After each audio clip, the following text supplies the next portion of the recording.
Hello, hello. Oh, sorry, you go.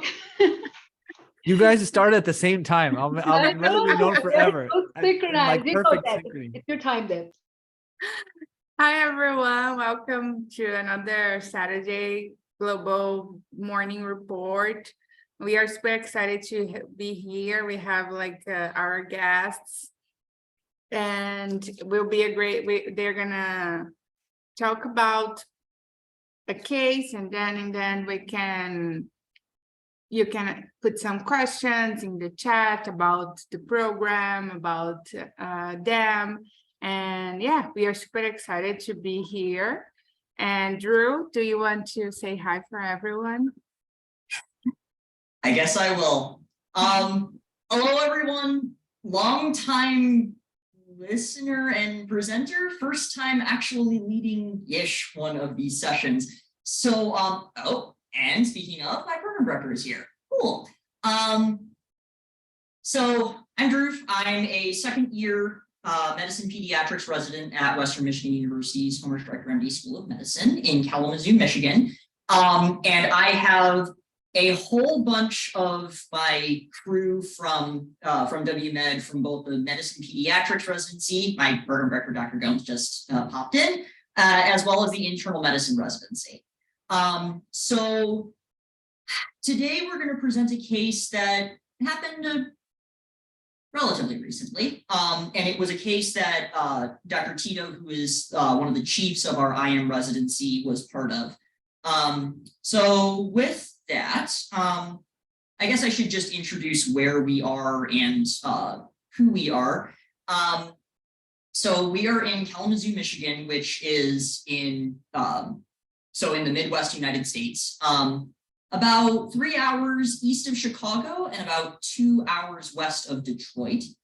And our program has had a long-standing history of having international medical graduates as part of our residency. Alana, Alan, Rashma, and a couple of others who likely will join in a little bit, among multiple, goodness knows how many international medical graduates who are part of the program. And I felt like this was going to be a good opportunity for us to showcase the program to multitudes of people around the world and show everybody that even though we are a smallish city in the Midwest United States, we still get a pretty international variety of cases. As the previous chair of our internal medicine residency program, Dr. Mark Lurkey, who couldn't be here today, I really, really wish he would, because he is one of the shining lights and beacons of our program, would say Kalamazoo, even though it's small, has all of the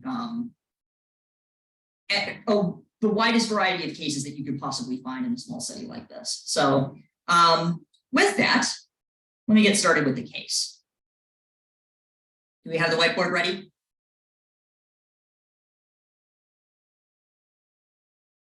Wait a second. Oh, yeah. Perfect. Ish. There we are. And also, just to make a little bit of a correction, it's internal medicine and medicine pediatrics. We're not going to be discussing kids in this case. So, all right.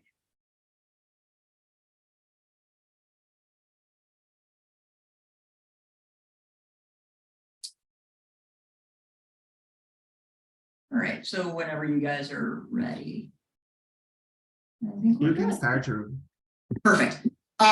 So chief concern for this patient is abdominal pain.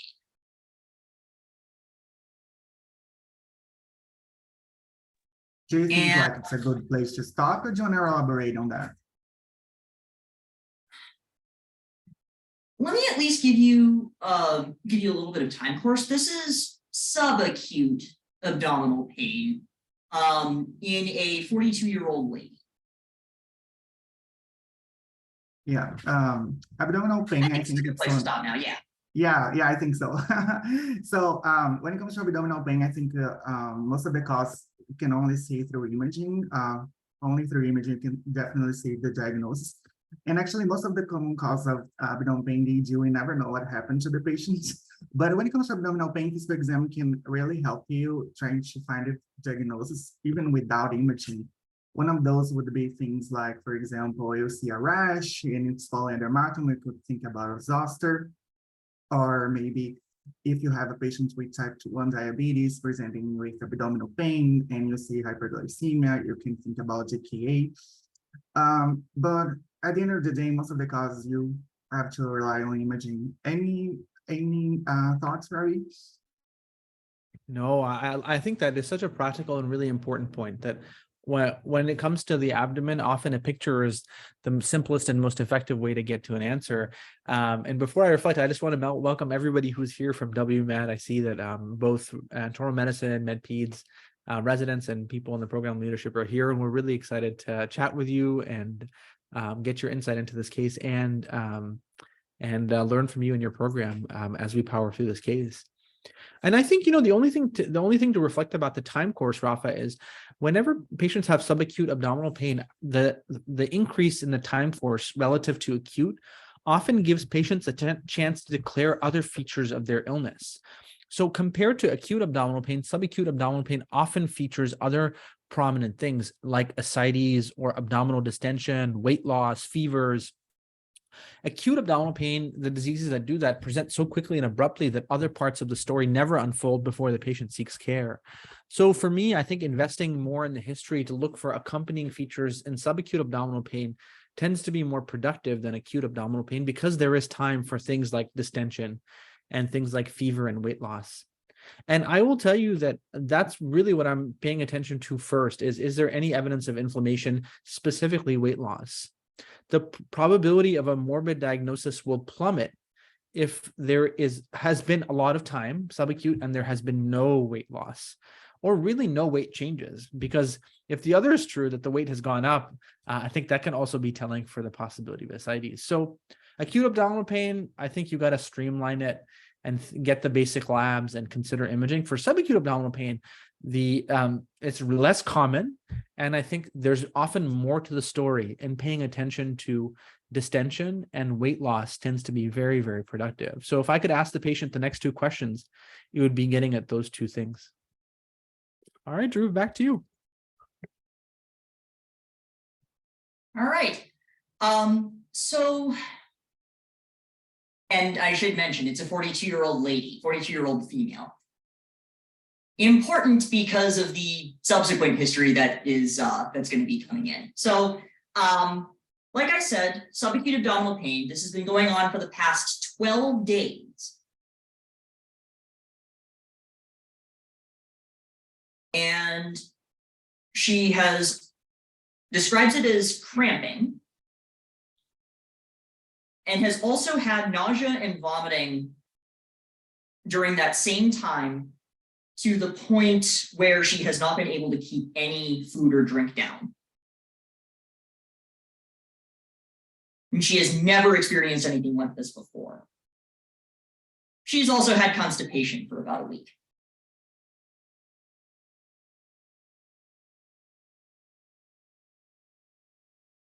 And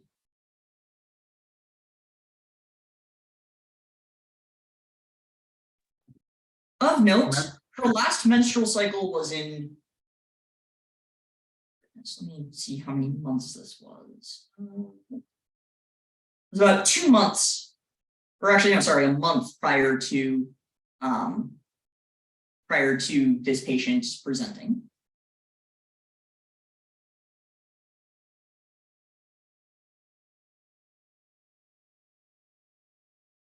She does think that she may be pregnant.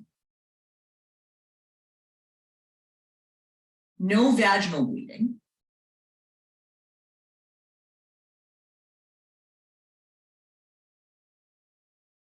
And no weight loss or anything or any other things truly concerning. No bloody vomiting, nothing like that.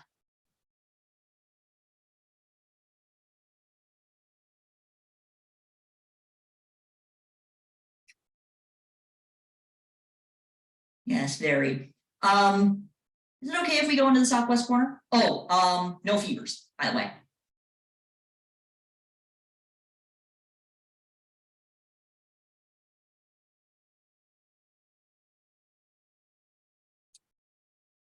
All right, is it okay if we go into the southwest corner real quick, just to round out everything?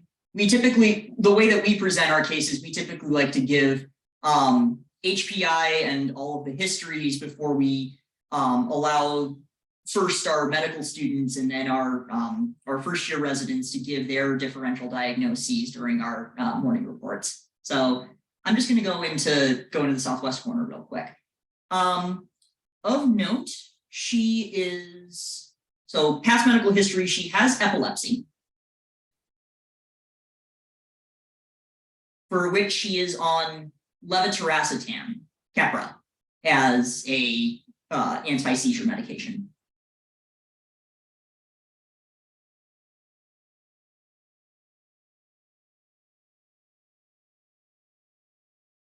In terms of other past history, she has had 5 pregnancies that were all ended with cesarean sections.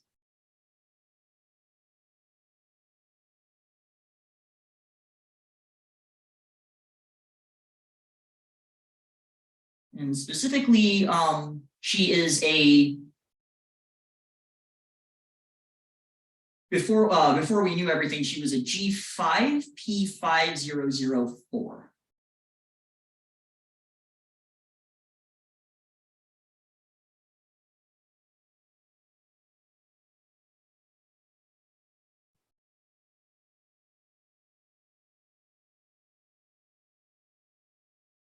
Sorry, jumping in between a whole bunch of things.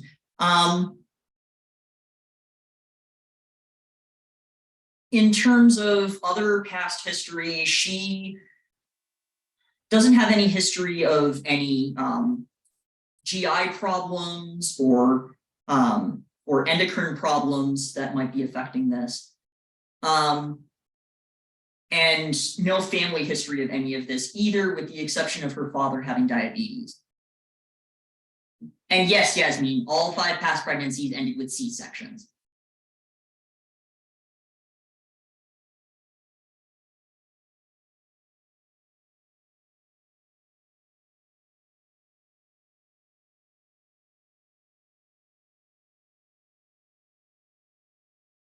Ravi, do you want to tackle this or do you want me to go first? Oh, I'm always waiting for some Rafa wisdom before.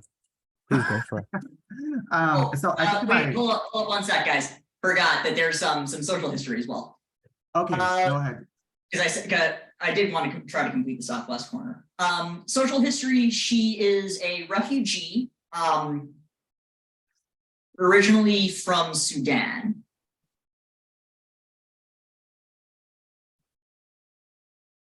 Lives with her spouse and her 5 children.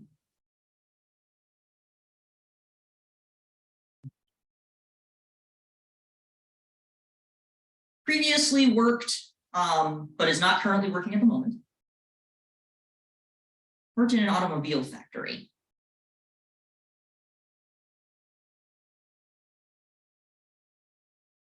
And in terms of health-related behaviors, no smoking, no alcohol, no other drug use. And no known allergies. All right, southwest corner done. Let's go. Yeah, I think my thoughts are aligned with the chat in the sense that the first thing that I would do with this patient is to get the beta HCG to make sure I'm not dealing with anything related to pregnancy. With a lot of things, for example, ectopic pregnancy or a missed abortion, even though less likely because this patient doesn't have like vaginal bleeding or even a MAL. Another thing that I would be interested in asking this patient is the abdominal pain if it comes and goes, for things like, for example, variant torsion. Reflecting on the past surgical history, this patient had 5 C-sections, which which makes me think about adhesion. So that could be having an obstruction. What would explain the nausea, the vomiting, and the constipation? And just a step one thing to throw out here is that this patient used to work in a factory. Maybe she was exposed to leaves and is having this abdominal pain and constipation. Ravi, what are you thinking? I think that's absolutely right. When you were getting this history, I think the first thing to think about is to make sure that in any person who has the ability to bear children, that they're not having pregnancy or pregnancy-related complications. And so I think that's absolutely key. I wouldn't really think too hard beyond that, because that'll change the calculus so much. And in this situation, you'll probably have to move from getting a urine pregnancy test very quickly, and if it's positive, to immediately start to try to quantify it, because that's an important part of the calculus for the possibility of ectopic. But yeah, that's what I got. Drew, tell us more, please. All right, so on to the physical exam, and she, again, as she was admitted to the general wards, her vitals were not that terrible. Temperature of 36.7 Celsius.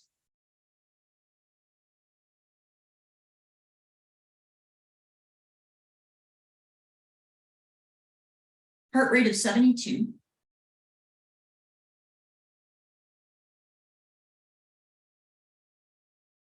Blood pressure of 113/77. Respiratory rate of 16. And saturating 100% on room air.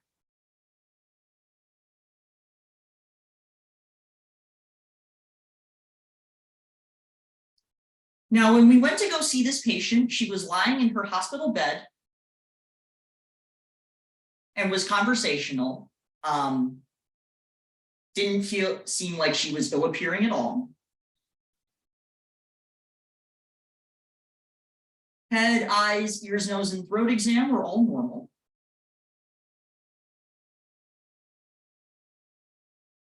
Cardiovascular-wise, normal. Pulm-wise, normal. Abdomen-wise, interestingly enough, soft, non-tender, maybe mildly distended. No rebound or guarding, and bowel sounds were normal active.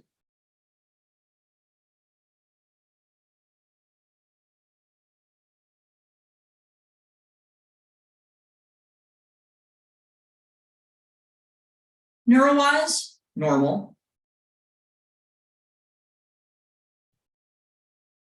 And extremities and skin-wise, normal.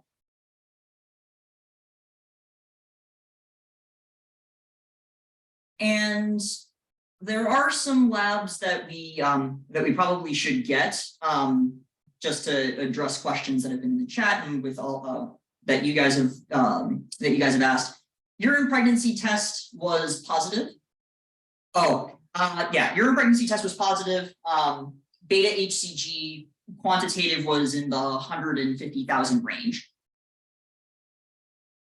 And the other notable lab that came back was that her chemistries, her CMP, had a calcium of 15.6. And when they repeated it, it stayed about the same at 15.7. And her CBC was normal.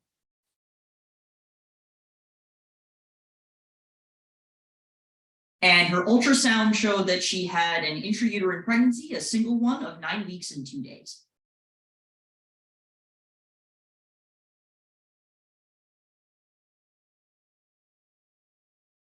And I'll leave it there for now.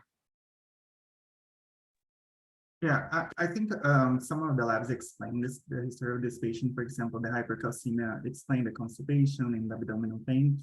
Vitals are vitals, so nothing should be worried about based on these vitals. Her abdomen, her chest exam, like the CV, pulmonary exam being normal, rule out chest cause of the abdominal pain that we should also think as well. For example, pneumonia, MI, especially in women. MI can present in so many different ways, so we should be careful with that. the cardiovascular exam and pulmonary exam is normal. It makes me more reassured and we're not dealing with any thoracic cause, especially with the beta HCG so much elevated just like that. My next step would be the pelvic ultrasound, which show the intrauterine pregnancy. So basically, we know that we're dealing with a patient that's pregnant. What else would I would do? The hypercalcemia. I think the next step here would be to get a PTH, right? To see if it's dependent or not on that. But this high, like 15, someone already mentioned in the chat, like with the PTH that high, I'm sorry, with the calcium that high, we should always think first of malignancy. What are your thoughts, Rabbi? Yeah, I think you're absolutely spot on that the pregnancy status seems reassuring, that the patient has had a intrauterine pregnancy at a level where the beta HCG is above the discriminatory zone.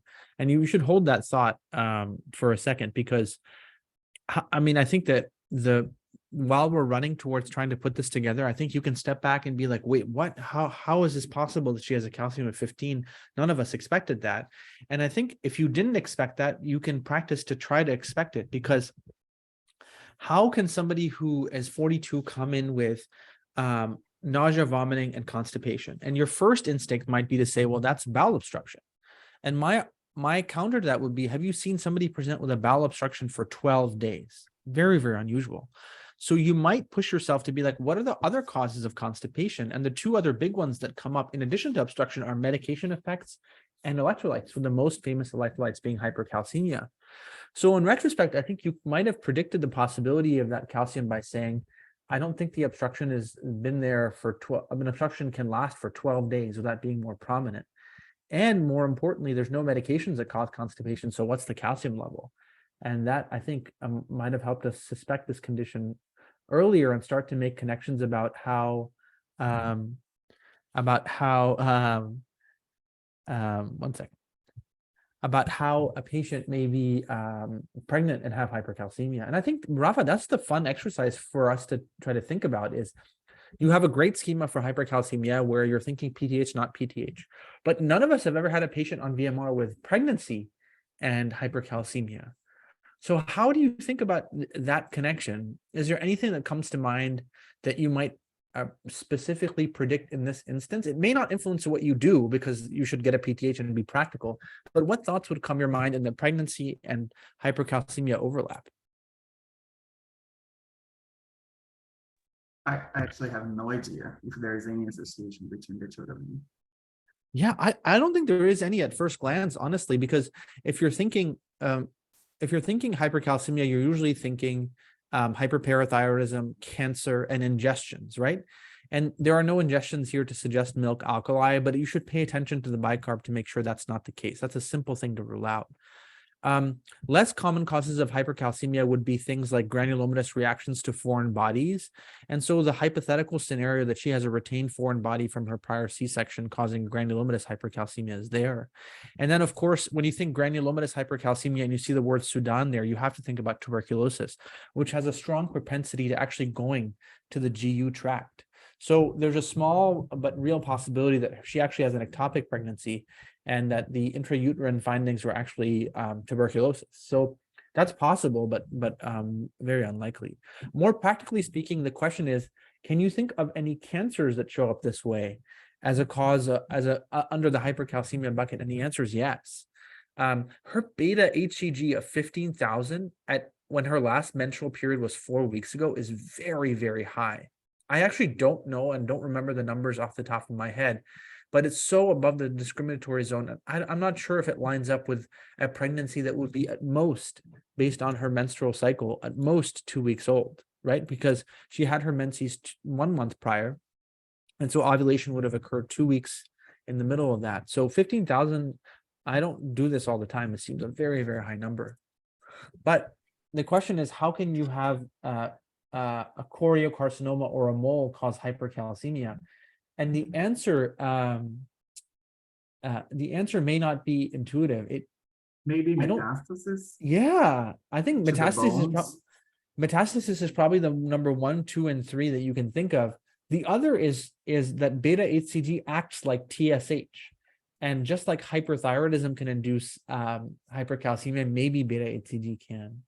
I don't know the answer to that, but it's interesting that her vitals aren't suggestive of hyperthyroidism. But I think at this case, when you see a calcium that high, you worry about cancer, but you should get a PTH. And in the context of a pregnancy, the most powerful overlap between pregnancy and cancer is the possibility of an invasive mole, which is further supported by just the sheer height of her beta-HCG. So I'm a little bit worried about that, but I don't have the expertise to be confident in it. What would you do therapeutically for this patient, Rafa? Say you're the first person taking care of her. What would you do in terms of the treatment arm? I would give hydration for these patients, and also bisphosphonates, calcitonin, those type of things. We do first after each. 100%. You know, those should definitely be your instincts. And the issue will be here is checking to make sure that all those are pregnancy compatible. So pregnancy not only influences the diagnostic arm of this case, it profoundly influences how we treat the patient. I don't know about the safety of any of those things. Of course, fluids are safe, but we'll have to make sure that anything that we give her is compatible with pregnancy. So always keep that in your mind. You always, always, always need to lean on your pharmacy colleagues in pregnancy, unless you're an OB or see this frequently. All right, Dhruv, tell us more, please. All right. So here's the clincher lab. We got a PTH 446, which is high. So final diagnosis was primary hyperparathyroidism. So as you guys astutely mentioned, and I put this in the chat as well, her ultrasound had a single intrauterine pregnancy at 9 weeks and 2 days. And about 8 to 10 weeks, that beta-HCG is actually normal for that stage of pregnancy. So this patient was admitted, was treated with IV fluids, was given 1 dose each of calcitonin and zoledronic acid, and subsequently her calcium level normalized. We consulted endocrine surgery, and they recommended parathyroidectomy. And we got our obstetrics gynecology colleagues, and specifically our maternal fetal medicine colleagues, who are very, very, very helpful in chronic medical conditions / acute medical conditions like this that can affect pregnancy. They are essentially the internal medicine docs of the OB world. That they recommended that she undergo surgery, parathyroidectomy, in order for her to not have increased risk of neonatal complications in the setting of hypercalcemia. So she eventually was able to go home, and she subsequently got her parathyroidectomy done outpatient, and she is now following up with a new primary care physician, since she was new to the area, a new OB-GYN, because again, new pregnancy, and endocrine surgery outpatient. So,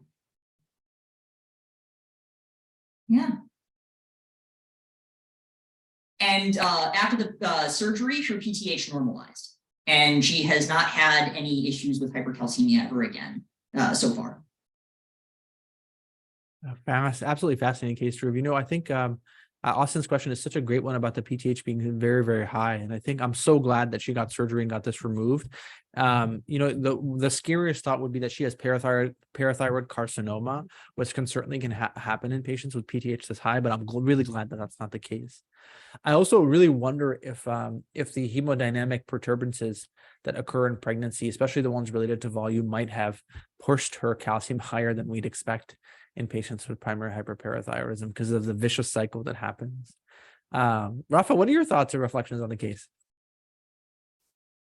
Yeah, I think it's pretty much bread and butter medicine to be. So these cases are actually very educational, and I really enjoyed that you was able to present this to us. Sometimes we try to find very rare diagnoses, like trying to sound fancy when we're discussing these cases. But at the end of the day, we have to be confident with our bread and butter, and after that, try to dive in unknown territory.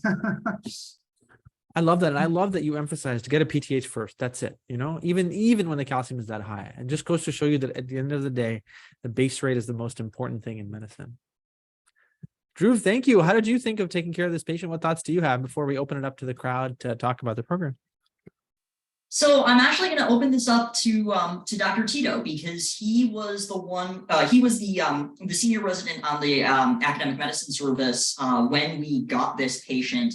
And he was the one who was taking care of this patient for most of the time that she was on our service. So Dimitri, what are your thoughts? Oh yeah, thank you, Drew. I don't know if you could hear me, but Yeah. all right, thanks again. It's my first time actually here on CPS Solver. So a wonderful discussion and differential. I love the education here. But you know, the fascinating with her is she was a refugee. She has only been in the country for 12 days. As soon as she got to the airport, they sent her to the emergency department to get screened. So you could see there was a lot of communication barrier, but we were able to get a good history from her. But as you mentioned, high calcium, we were thinking malignancy. And then we saw her, her belly was distended. She wasn't sure if she was pregnant, but we, of course, we got the pregnancy test. Always get a pregnancy test when you have a person of childbearing age. So that's what we did. And then of course the PTH gave you the diagnosis. So there was a lot of back and forth with the consultants. We ended up getting everyone involved: endocrinology, the endosurgeon, OB/GYN. So you got to have that discussion with the entire teams and the different consultants. So we were able to do what's best for her. I think we were going back and forth about delaying surgery and waiting for the second trimester because of the comorbidities, and losing the pregnancy if you do the surgery too early. But OB/GYN reassure us that she will actually do better if we do the surgery earlier. So she ended up getting the surgery at the end of her first trimester. So again, thank you again. That's all I had. Thank you for having us.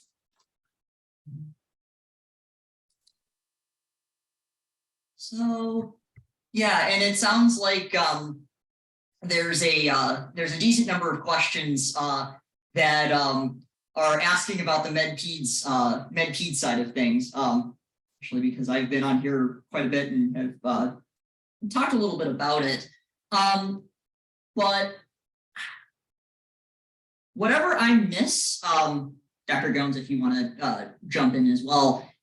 So medicine pediatrics residency, the combined residency, is essentially you're doing both IM and Peds residency at the same time, if you will. So you're effectively doing 3-year IM residency, 3-year Peds residency, smush them into 2 and subtract about 2 years.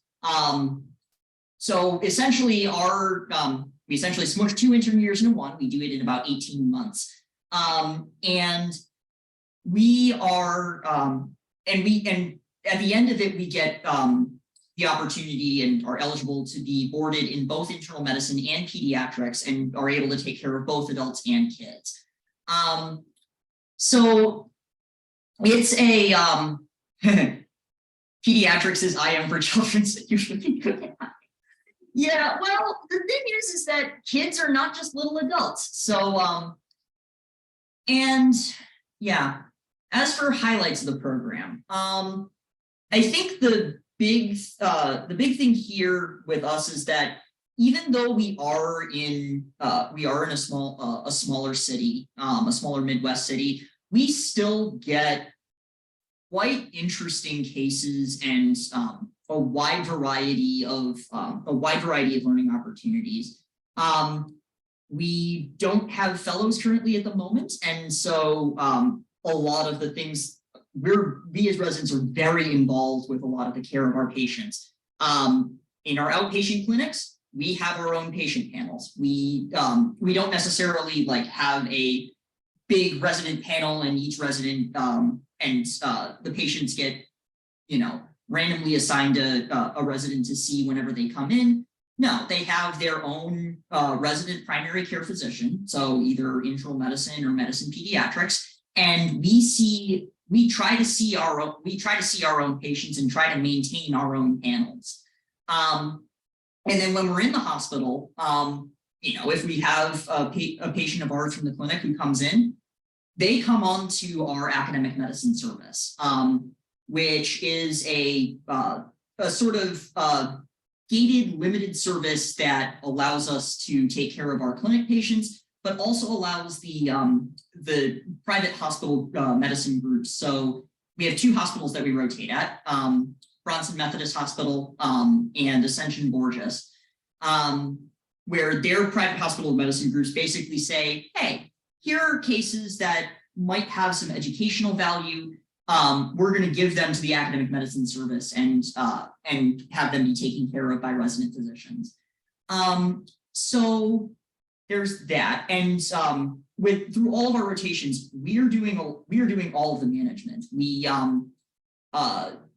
in the ICU, we are doing all of the management. We are doing all of the procedures, including intubations, arterial and central lines, chest tubes, thoracentesis, paracentesis. We have an ultrasound curriculum that has been started by one of the Med-Peds faculty, Dr. Tom Melgar, and has been pretty much every resident gets trained on ultrasound, but we have sort of subspecialized training a little bit. And then global health, there's a whole bunch of opportunities that we have. We usually go to Peru once a year, although given events in the world, that's sort of been a bit harder to do. As for, and then as medicine pediatric residents, we rotate every 3 months between the medicine side and the pediatric side. So as Dr. Gomes mentioned, we rotate in our pediatric ICU, our neonatal ICU, the term newborn service, the peds inpatient service. And then on the adult side, we have our academic medicine service, our medical ICUs at both hospitals, both Bronson and Borges, and multiple different electives. So yeah. I think we have another question. It's for Dimitri.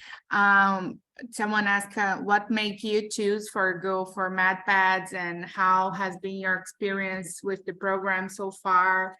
And if you are IMG or not. So if you can tell us a little bit.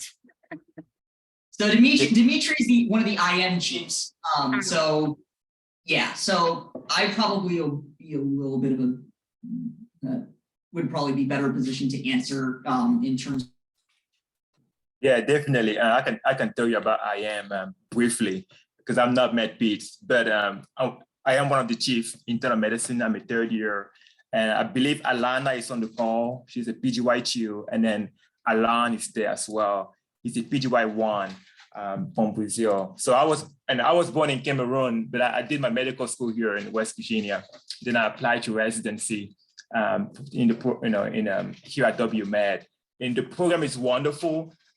We get autonomy. So as a 3rd year, so I'm like a mini attending on the service. So, I have 2 interns, and I have medical students, and we have pharmacy students, and we have a list of up to 15 patients. And then, we pretty much manage the team. So that's what I like about the program here. You get the autonomy at the same time. When you start here as an intern, you don't get 12 patients on day 1. Okay, you don't get like a big list, go and see the patients. No, we build you. You start with a couple of patients. You get to learn the system. You get to learn the EMR, because it's new and everything is new. So we don't want you to just saturate you at the beginning. So the focus is your education. So, you learn, we do morning report just like this. We do grand rounds. We have pathology rounds. We get trained in pretty much everything. So that's what is nice. And then when the attending come, we round, just like Jules mentioned. And then we pretty much, at the end of the rounding, it could take a couple of hours. We get to pretty much put orders on the computer, talk to the consultants, and then we do educational stuff in the afternoon. So it's pretty nice and neat. You still go home, you got time for yourself, you have time for family. So I hope I answer your question. I kind of touched on 2 things, but overall, the program is very, very friendly. We hang out as residents, and you still enjoy Kalamazoo. I do think it's one of the best place in Michigan. So, all right. I don't know if anyone else want to add anything. I think Alana or Alan or Dr. Gomes. Yeah, I'm Dr. Gomes. I'm the program director for the Med-Peds program here. So thank you guys for inviting me. Sorry I came a little late, and you probably saw all the funny things that I wrote in the chat. But yeah, as I don't think I really have like a ton more to say. I think Dimitri and Dhruv and Alana said it all. So, you know, for those of you who are interested in Med-Peds, I think it's a great specialty. You know, of course, I'm biased. But I mean, for the vast majority of combined specialties in the country, there's, you know, several. Usually you take the individual number of years of that program, you add them together and you subtract one. But Med-Peds, there is so much like overlap and similarity that you actually take the 3 years of internal medicine and the 3 years of pediatrics, and you should have a 5-year program, but you actually subtract 2. And it's one of the few ones that actually allow that overlap to sort of like happen and take place. And so you're done with your residency in 4 years.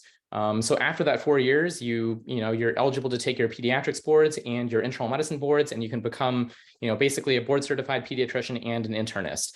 And there's a lot of versatility in the field, which I'm really kind of like proud of. And I'd say that like the vast majority of our graduates probably are actually split. 50% go into hospitalist or outpatient primary care. And when they do that, they're typically going into combined adult and pediatric, you know, either hospitalist or primary care positions.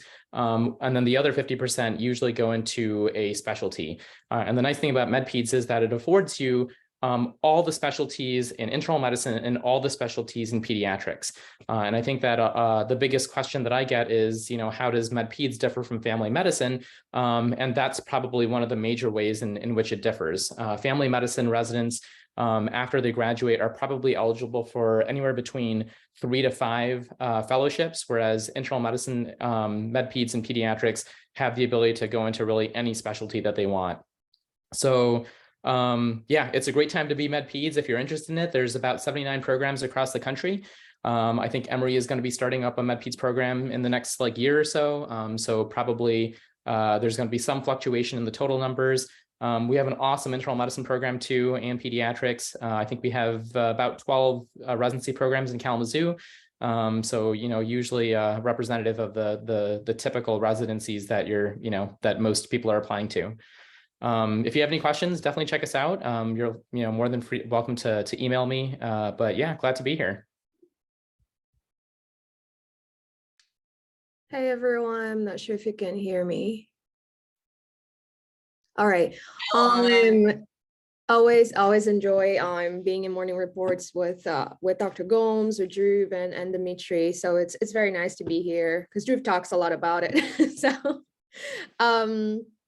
and I'm actually an IM resident, so I can only speak for the internal medicine side. I'm also from Brazil, and I'm a second year. And what I really appreciate about WMAD is that we get appropriate autonomy while the program does not really rely on you to get things done. So that gives us a really nice work schedule, and I feel like we have a pretty good work-life balance.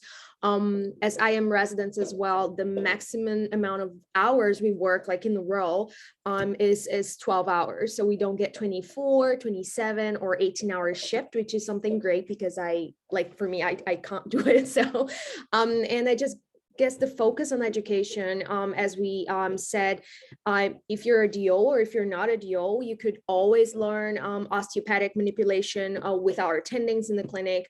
We got a pretty good sim lab, and we have grand rounds every week, and usually simulation training once a month, so that really prepares you to go to the hospital and be ready for whichever situations you're facing, not to mention the procedural training and the amount of procedures we get to do. So yeah, as Dr. Gomes says, you guys can always reach out to us and ask questions if you have any.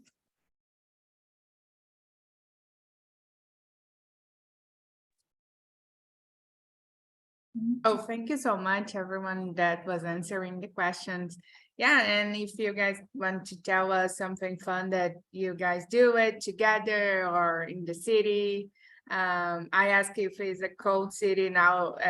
Everyone said that it's cold now. What you guys have been doing in the winter? Dimitri or Dr. Gomez? Yeah, yeah. Thanks for asking. You know, it was funny because I saw, is that a hot or a cold? Is that a hot or a cold city? It is a cold city, but the summer is very nice though. You know, we have an Upper Peninsula. We've been going there on weekends during the summer or the fall. It's very nice up there. You know, sand dunes. You know, you get to go to the water. We have multiple lakes. But during the winter, we're actually going to ski. We're actually going to ski tomorrow. So we're going to ski on the mountains. So that's something you could do during the winter. We also play a lot of sports. We do volleyball during the summer with the residents and the medical students. We do an indoor soccer league. We have a lot of Brazilians. So, and you know, we also play basketball sometimes. So, and then of course, we always hang out, you know, on, like whenever we get time off. So there's always things to do. I mean, don't even talk about the food and then the beers and like the winery that we have. But yeah, that's a few things that we do. And to sort of go from the Med-Peds side of things, the common quote that we as Med-Peds have is twice the work, but also twice the fun, or even 3 times the fun, because we have all of our own. We have IM events that we go to, and all the IM parties that we go to. On the Peds side, there are the Peds parties and retreats and all of that. And we as Med-Peds also are very, very, very close knit. I don't know if Dr. Jones mentioned it, but we have we typically take about 4 residents per year, although that might be expanding given some increases in funding. We might be able to get to somewhere between 5 to 6. The IM residency, I remember, I think they take 8 per year. Or is it more? Yeah, it's more. I think it's 12. 12, okay. Yeah. It's 12 for internal medicine, 10 for pediatrics, and 4 for Med-Peds. Perfect. Yeah. And with us being only like 16 people in the Med-Peds program, we all are very close throughout the years, and all are very close, you know, through with our graduates as well. So yeah, and it's been fun being here for the last, gosh, 1.5, almost 2 years now. And really it's being Med-Peds, as Dr. Gomes said, it is what you make of it. You have multiple ways to go in terms of whether or not you want to do primary care with either just adults or kids or both. Hospital medicine with adults or kids or both, and subspecialty fellowship with adults or kids or both. And certain specialties like allergy, immunology, palliative care that allow you to only require you taking basically a single subspecialty board, and you'd be able to take care of all comers. So, Yasmin, you said hi. Yes. I have a question for Dr. Theo. Exactly, what are you looking for in a candidate, especially as an IMG? That's something that I am looking forward to know, because I'm going to apply to the 2024 SNAP, 2023, 2024. Yeah, next year. Great question. So if you look at the type of personality Dhruv and Dimitri and Alan and Alana are, that's who we're looking for. Like, you know, they're very personable, they're open, they're unique, they're themselves. And I think that what we do as a program is that we don't necessarily look for a certain type of applicant. We want you to be unique as you are. You know, I think that we have a very diverse resident pool in both internal medicine, pediatrics, and Med-Peds, and across all of our specialties, that we really kind of, you know, draw that personality and diversity from each of like you guys, really, like the people that make up the residency. So, the more diverse our residents are, the more, they act like themselves. That's kind of what we're looking for. So I think that that's probably the best way of describing, what we hope to achieve. And that's probably the best advice that I can give as you kind of go through your application processes is just be yourself. Don't try to be someone else. Just be yourself, be open, be confident, and you'll be successful.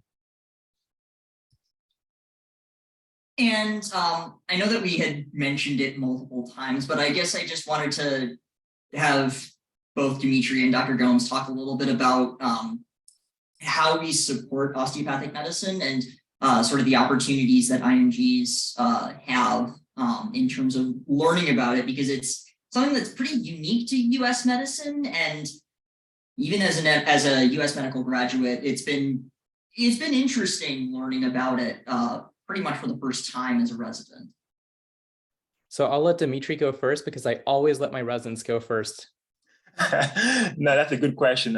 Again, this is not required when you join the program. It's only optional. But as an osteopathic physician, as a resident physician, in medical school, we learn to use our hands to diagnose and treat a lot of musculoskeletal complaints. I'm sure you could Google it and learn about it. But essentially, we have a program here with the osteopathic recognition that allow you to actually keep your skills.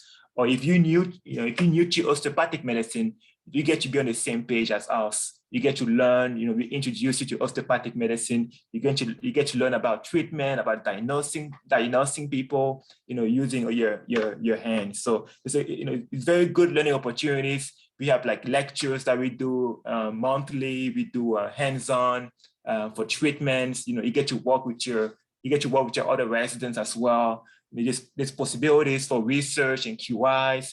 You get to treat patients as well in our osteopathic manipulation clinic. So a lot of opportunities if you want to be part of it.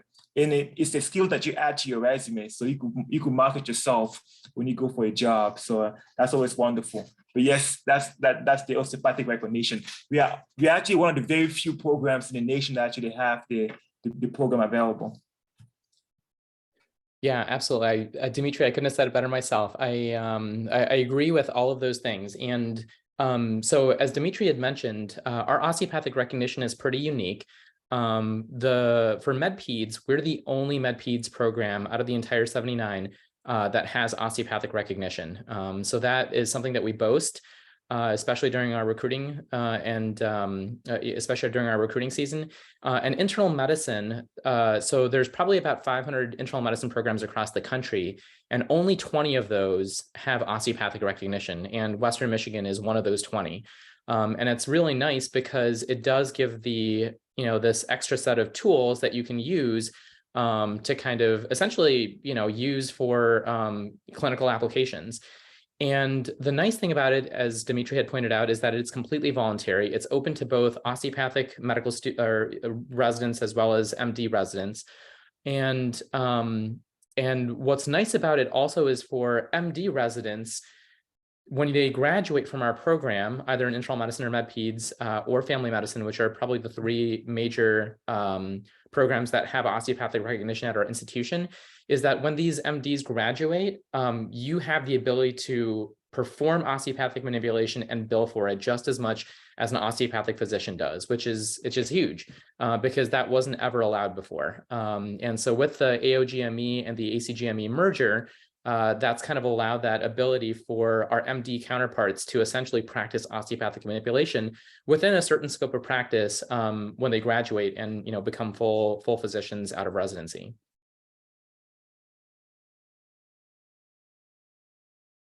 Thank you for answering. I think we are in the ending of our section. I don't know if anyone have any more questions. Yeah, I think Dr. Gomes can finish the meeting telling us like highlights of the program that we didn't address, or maybe future plans for the program, if there's any major change happening in the next academic cycle, something like that. Yeah, absolutely. I will try to do my best because I feel like if you give me the podium, I could probably speak about that for the next half an hour because there's just so much to talk about. But a few of the highlights, one thing in particular is that Western Michigan University recently had gotten, within the last like year and a half, that we had received a huge donation, and it was by an anonymous donor, and we had gotten $350 million to the institution. The total amount was actually $550 million. And since we're affiliated with an undergraduate institution as well, so Western Michigan University is in Kalamazoo, and that's an undergraduate institution. And then we also have the Western Michigan University School of Medicine. And so in total, Western Michigan had gotten $550 million, $50 million went to sports, 200 went to the undergrad institution, and the rest went to our medical institution. So it's something that we're like basically now planning how we're going to be using that money.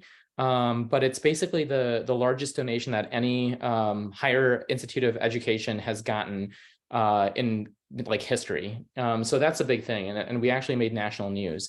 A few other things that we're really kind of notable for, we do have a Pfizer plant here, and that is one of the largest Pfizer manufacturing plant in the country. And so a lot of the COVID vaccines came out of Kalamazoo, Michigan from the Pfizer plant. We also have Stryker here, which is I'm sure all of you guys have heard of Stryker. Stryker is headquartered out of Kalamazoo. So there is a lot of development that has the potential of getting, basically more and more as we go through the years. And then as far as just our own residency program, there is the potential of including a few more fellowships. Right now we have several. We have sports medicine, we have forensic pathology, which is mostly for pathology, post-pathology residency. We have palliative care, and then we have what we are going to be hoping to start is cardiology.